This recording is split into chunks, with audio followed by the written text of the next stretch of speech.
હવે આટલી બધી કલમોને ક્રમમાં યાદ રાખવી ક્યારેક મુશ્કેલ બની જાય છે? તો ચાલો એના માટે એક નાની વાર્તા જેવી ટ્રીક જોઈએ. કલમ 45થી 51ની સફર.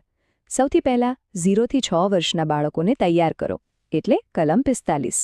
પછી તેમને સમાજના નબળા વર્ગોના બાળકો સાથે ભણવા મોકલો, એટલે કલમ 46.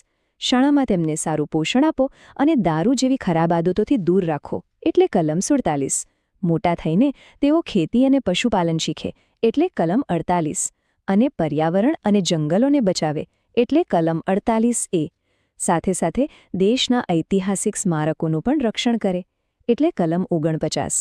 આ બધું સુશાસન ત્યારે જ શક્ય બને જ્યારે કારોબારી અને ન્યાયતંત્ર અલગ રહીને પોતાનું કામ કરે, એટલે કલમ 50. અને જો દેશમાં આ બધું બરાબર ચાલે તો જ આપણો દેશ વિશ્વમાં શાંતિ સ્થાપી શકે, એટલે કલમ 51. આ વાર્તાને 2 વાર મનમાં બોલશો એટલે ક્રમ ગોઠવાઈ જશે.